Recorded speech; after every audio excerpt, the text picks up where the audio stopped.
Welcome to the Smart Factory Podcast, brought to you by Catalyst Connection, where every day we work to support manufacturers at the intersection of technology, data, and workforce development, turning today's factories into smart connected enterprise, powering the next generation of American manufacturing. This is the Smart Factory Podcast. But first, a word from our sponsors making this show possible. In manufacturing, unexpected losses don't ask for permission. A single equipment failure, a liability claim, or a workforce gap can stop production, and your bottom line, cold. Henderson Brothers works with manufacturers who know that real protection goes beyond a policy. From property and workers' comp to cyber coverage and employee benefits, they build solutions around your operation, not a one-size-fits-all checklist. Personal, proactive, present. That's Henderson Brothers. Learn more at hendersonbrothers.com. In manufacturing, the margin for error is razor thin. The decisions you make about technology, taxes, and operations don't just affect this quarter. They shape the next decade.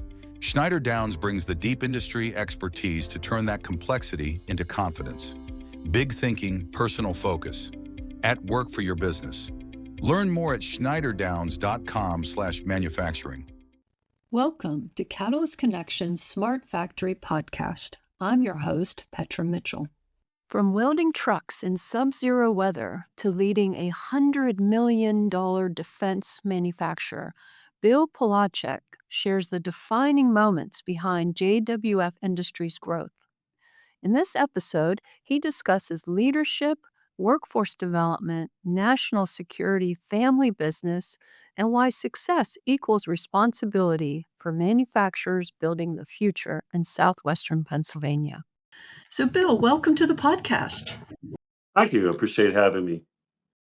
Yeah. So, Bill, thanks so much for joining me. I know how busy you are leading JWF Industries, and I know you're very busy contributing to your community, so I really appreciate this time.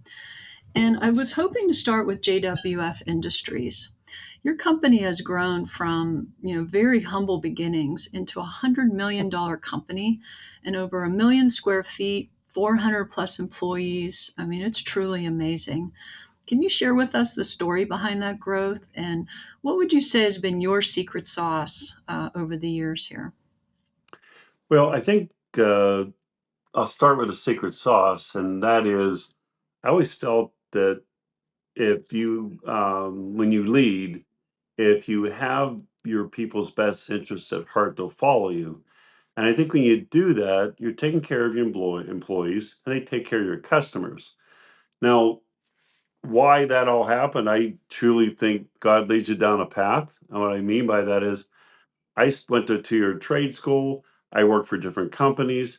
And honestly, there's some companies that learned really quickly how not to treat people because I saw what the cause and effect of decisions were in regards to whether it's a raise, didn't get a raise, effort, partiality. And it really helped me to sort of start a company and learn how to, create a ecosystem that encompasses input, encompasses people being part of the process and being fair, and really have your heart with your employees. I call it the JWF family, and I truly mean that. I care about my employees, and my best day is when somebody's more than they thought they could be. And when I started this business, I did not think I was going to do this. This isn't where I was, my vision was. I was just trying to start a business. I was supposed to be a teacher, and politically that got pulled away from me. And I was building my father's little 2-car garage, $5,000 a year business up to earn extra dollars. And when that fell through, I just kind of got mad and decided to start my own business. So that's really how it started. And I've many inflection points along the way, but I just look at my whole life and I think God put you on a path. And I always remember that saying Yogi Bear said, right? When you come to a fork in the road, take it. And I've had many forks in the road, and we all do, right? And I think what he meant by that is make a decision. And my way of making that decision is just doing the right things for the right reasons. And when you come to that fork of road, that's the path you take. Well, Bill, that's really a great story. I didn't realize you had that background as an educator. In a way, I guess you're using some of those skills in your work today as you're leading this JWF family. When you mentioned the fork in the road, that's really interesting thought there. Was there a moment, early on, maybe when you reached one of those forks when you thought, hey, this is really going to work, I made the right decision? Or just the opposite, what did I get myself into? Did you ever have any of those experiences? Oh yeah, more than once or twice. So I think when you run a business, it is more work than people understand. They see the successes and they think, oh, that's easy, or this just came about, and maybe I won the lottery or something, and they don't see the emotional side of it, the ups and the downs. And I'd probably start with when I thought, what did I get myself into? When I started the business, we were more of a repair welding type of a company. We went out on job sites and all types of weather. And I was working from 6:30 in the morning till 9 at night, 7 days a week, and in the worst conditions. And I was up on top of a mountain in February fixing a log truck. It was 10 degrees with wind chill factor of -15, and I'm welding underneath the truck. And I was trying to juggle this drive shaft with a bracket, and the wind was hitting the snow. At that temperature, it's not soft snow.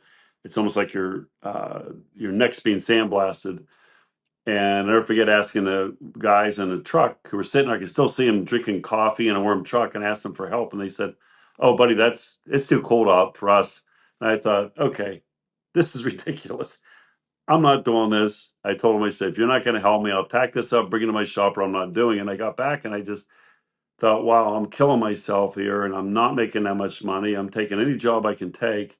And I decided that I can't depend on Johnstown's economy. This is 1986, and we just started getting the business going, and it was under my father, and it became a full-time business. So, what I do is I pray about it, I think about it, and I just start peeling the onion back. Oh, what am I unhappy about? What's the problem? And I realized the only way I cannot depend on Johnstown's economy, I got to manufacture things. So I decided to switch from what I was doing to get into more manufacturing, and I started the process with Bethlehem Steel, and they gave me my first shot. I got to be able to manufacture some things, and the one of the big moments in my life was my wife and I got married in November. My father was my best man. He got cancer, and I was in Florida getting an operation out the pain. It was successful, and this was February of 1987. He turned 62 on the 11th. He was coming home the 14th, and he didn't come home. He died, and I was 25 years old. Sort of really knocked me off my center. I actually, when I was told, I blanked out, and I lost my father, my best man, my business partner, if you will, and that was on a Saturday. On Monday, I got a group of drawings that I didn't even look at because I was still making the funeral arrangements. Tuesday, I decided to open up the drawings, and it was a heavy duty staircase. I remember sitting there feeling sorry for myself and thinking about what am I going to do. And I heard this voice that said, "Sink or swim." And I decided to bid the job of $6,280, and we got this staircase to the manufacturer. And in 1987, 10 years later, I bought the very mill those staircases are in. And ironically, that's where my grandfather and my father worked. Bill, that's an amazing story. Thank you for sharing that with us. I think it made me a little emotional as well. And, from those humble, challenging beginnings, you have grown this company now to be at the center of critical manufacturing. You're tied to national and economic security. I think that's just such an awesome responsibility as well as an accomplishment. So, can you tell us, where you are today, the sectors that you serve, the kinds of components you produce, and what ties those markets together? Sure. Uh, One of the things I really worked hard at, I mentioned Bethlehem Steel. That was in 1987, 1992, they went out of business. So always trying to diversify. I knew that, and fortunately we did, but it still was a struggle. So what I kept trying to do is increase our aperture and be able to integrate more. And we're in markets that where we were just doing simple fabrications. Now we're doing big, complex manufacturing in the ground mobility in the Navy. So when you look on TV and see this war in Iran and you see rockets being launched out of battleships, we build part of the container those missiles are coming out of. We build vehicles from the ground up. We're building uh, vehicles for special forces, not just for the United States, but now for 5 different countries. We have another vehicle we're building that's really huge buildings vehicle. It's called a Puma, and that's for United Nations. We're building. We just got our qualification for NAVC. I felt that market is strong and long term, and we just got our first award for $8 million for a program in NAVC, and we think that's going to take off dramatically. We're doing missile fire systems as well as we built the largest dirigible ever built, and it's part of the Iron Dome in Israel. Other markets we're in is the construction equipment. We do a lot of turnkey manufacturing. We do a weldment, we machine it, we powder coat and do some assembly. We're also in the airline business, ground transportation equipment, the energy. We're building and have our own patents on 5 different product lines that move and store water.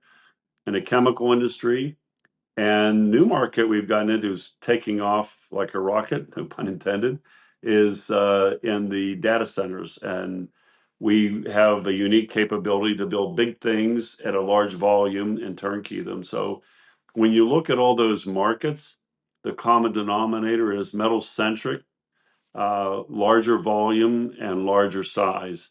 And I felt to get my company in a position where we could be able to be mid-sized where we're sophisticated enough that we can fill what they customers want with integration, and small enough to be nimble in that regard today. Wow, that's incredible. And like I said earlier, you're at the heart of national and economic security. Is there anything in particular that you think a company like yours needs to do to stay competitive in the future? As you see these new developments, particularly like in data centers, infrastructure, defense, those kinds of areas?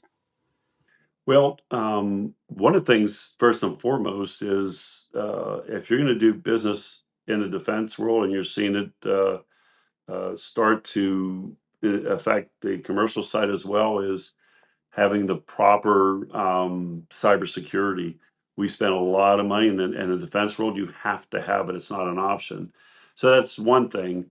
Uh, it's sort of it's either a winner, is either you have it or you don't. Competitiveness wise, AI. Everybody's smart enough to use technology with robots and such, but I think AI is going to change things. I don't, in what we do, I don't think it's going to necessarily replace too many people, but it's going to make what people do better, and you'll be able to be a little more sophisticated, quicker, respond quicker. So I think that's going to be a good edge. But to me, it all starts with people. I think what's going to give you the edge is your heart, and getting that a good culture with your organization so that everybody feels like they're part of something bigger themselves, and you create that family atmosphere that brings everybody together. We all understand the mission, we're all working together, and if you can create that, and it's hard to do the bigger you get. I found that out from having 3 people to 450 people, getting everybody rowing in the same direction. But we have that, and it was very deliberate. I think getting paying attention to people and getting everybody to work together and create that culture that everybody feels like when the person next to you does well, everybody wins. I think that's going to be the currency of the future. Excellent. Very good. Thank you, Bill. I'd like to transition a little bit because, because of this leadership and this company that you've built, you've had the opportunity now to meet with US presidents, other national leaders, and I'm very interested to know what were those experiences like and what would you say stood out most to you in some of those meetings? I think that honestly, the common denominator is, I met five presidents and some uh, Speaker of the House, Speaker of the Senate, and the common denominator is those. TV sometimes distorts who they are. Every one of them, they care deeply about America. They care deeply about what you have to say, and they want to make a difference. And whether it's presidents or senators, wherever they are, these folks are more, I would say, grounded. You know, uh, the one that stands out to me most is Trump. You see him out there, and people look at him as he's really bombastic, and hey, he's a different kind of guy on a camera. But when you met him in person, we did a roundtable, and he asked me purposefully things we think we need and what he could do better. And that was the first one he asked, and there was 8 other folks there at this lunch. We talked some more, and he came back to my answer, which was interesting. He told me he paid attention, and I think that was impressive. That he thought he didn't ask the question to check the box. He sincerely listened, and I can say that about Obama. I can say that about Biden. I can say that about any George Bush. They are all pretty much the same in that regard. Okay. So, when you are in those rooms, or when you were most recently in that room, what message did you actually bring to the table around the importance of domestic manufacturing and maybe the importance of manufacturing in a community like Johnstown, Pennsylvania? Sure. What mostly what I impress upon him is that don't forget about small town America. Small town America is where a lot of manufacturing is being done, and I don't think they realize that we don't have the tax base to support the amount of help that manufacturers need as far as technology, training for young folks, and be able to have the support that we need from the education areas, but post-secondary, whether it's a, a voc tech post-secondary, it's college. They're usually smaller colleges, and they don't have the money to be able to provide the training necessarily needed when you're looking at a tailored program. And also, it's one thing to give us money to be able to pay for a teacher, but it's a whole different thing to help pay for the new employee and what it's going to take to get them up to speed. A lot of kids now are just coming fresh out of high school and want to work. They're getting training in high school, but there's a lot more training being done. And in order to encourage more hiring, we need help to be able to augment their salary so we can bring more in, ingest more, and be able to afford to do that. So there's just some of the things we talked to them about and how critical that is that they want, it's really a matter of national security. If we don't have enough manufacturing, we get into a major war, who's going to build our ships? And I think they recognize that, but they don't make it easy to be able to break that barrier to get into some of these defense companies.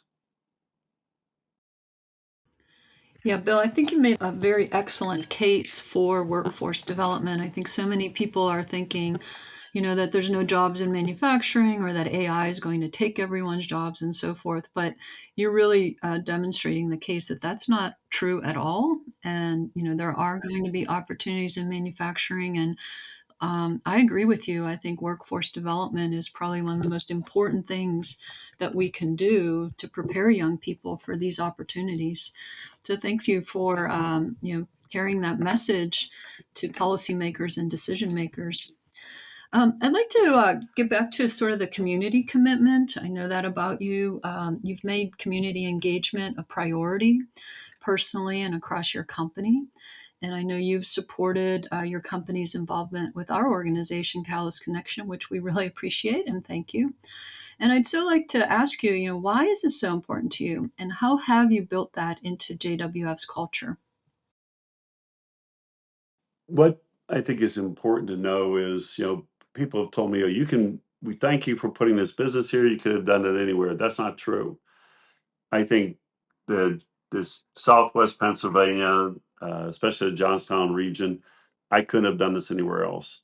I think you get the support. People appreciate you bringing the jobs here.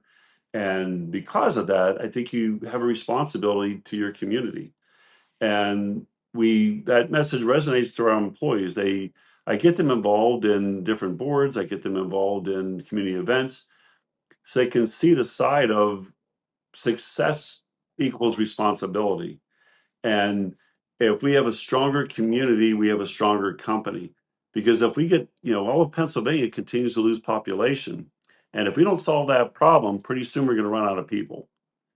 So the more attractive that Johnstown, Southwest Pennsylvania is, the more we don't have the brain drain. Kids want to stay here. And if there's things to do, they're going to want to stay here. And we'll be able to create this beautiful ecosystem that educates the college, kids going to college, educates the high school, and helps the businesses. In fact, we just started something called Future Ready, where we have UPJ putting classes downtown.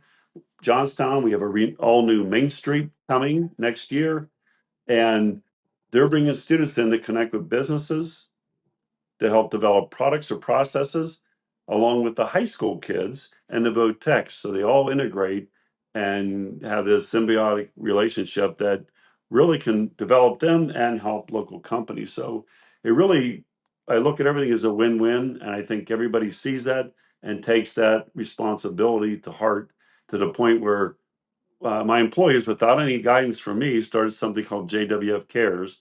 It's their own 501c that they help the less fortunate. And that's, I feel like a proud dad when you see your employees do something like that.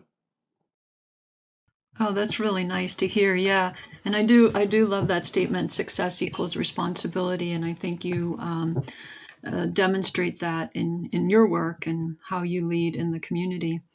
I'd really like to talk to you about the family side of things. I know you think of your employees, your entire organization as a family, but you actually are a family business with multiple generations that are involved.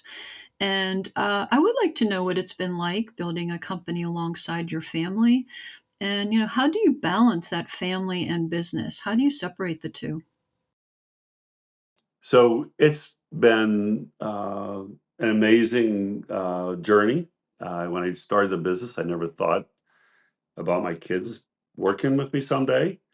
And I had the opportunity to sell the company, and I was within 12 hours of doing that and didn't do it. And after that, I decided I'll never sell the company. And lo and behold, my kids are interested. And it's just a wonderful thing watching your kids grow, take responsibility, and also earn their stripes. My kids were 13 years old working. They were emptying garbage, sweeping floors, so they got to feel what it's like to start from the bottom up, have a relationship with the folks on the floor, respect that, and appreciate the skill level and the capability they have.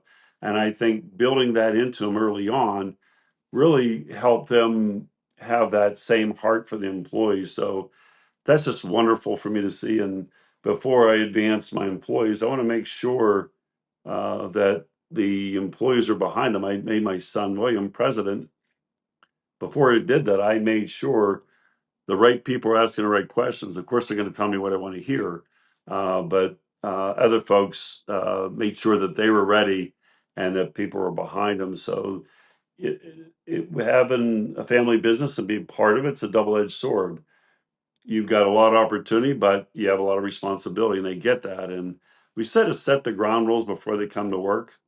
And if they don't buy into that, then they don't come to work for me. And So far, so good. It's not always perfect, but at the end of the day, they have as much heart and care as I do about our employees, the mission, and where we're headed. So I think it works for us. It's worked really well, but you have to create a really a mindset with your kids to do that. So I'm enjoying every moment of it. Oh, that's great. And I'm sure you're very proud of your children, but I have to ask you, are you a grandparent yet? Yes, we went from 0 to 3 years ago. My daughter had a little girl, and 28 days later, my son had twins. And then 3 days ago, my daughter had another child, so we have four. So the family's Oh my growing. gosh, congratulations. Yeah, the family's Yes. growing, and you have some future JWF workers there in the family. So that's fantastic. Um, yeah, and speaking of workers, I do know that you employ a lot of people from the area, from the Johnstown area. What do you think it takes to work at JWF? What skills and competencies are you looking for? And, are you hiring? People want to know, are you hiring? Sure. Um, when we look at skills and competency, obviously we're going to look for welders, machinists, a myriad of skill sets, project managers, supply chain, painters, material handlers. But that's a skill set you can test for, right? But what's mostly important to us is more someone that fits our culture, right? Something as simple as come to work on time, be safe, because that's our number one priority. Nothing's more important to us than someone who acts safe and is safe. And then of course, quality of the product and also being part of and engaging in helping us with solutions. And part and parcel of that is we want somebody who has the fire in their belly to learn. uh, we promote from within. That's our number one priority. We want people to start from wherever they want to start from, whether it's a welder, machinist, or even a laborer on a floor, and move up. And we to the point where we give employees over $5,000 a year to use for any type of education they want.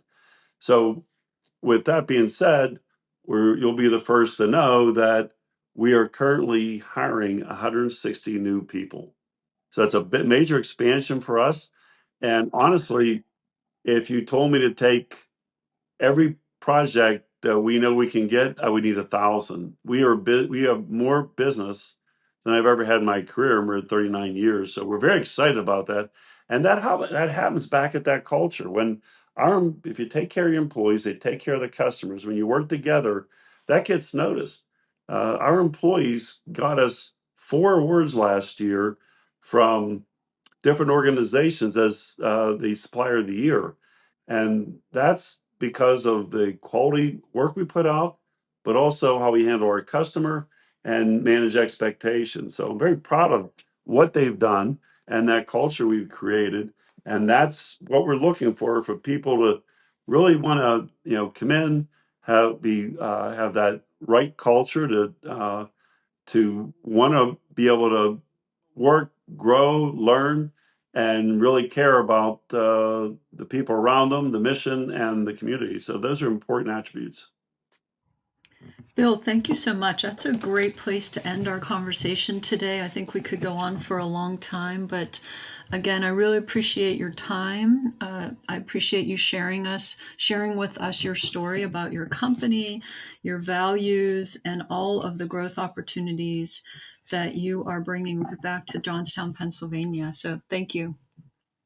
Thank you. I appreciate everything Catalyst Connection does to make this whole region a manufacturing hub. That's all for today's episode of the Smart Factory Podcast. Thanks so much for listening. If you found today's conversation valuable, be sure to subscribe, leave us a review, and share it with someone in your network who's navigating the future of manufacturing. We'll see you next time. And before you go, a final word from our sponsors. Execution does not stop at your four walls. Even strong operations can fall behind if the supply chain is not keeping pace.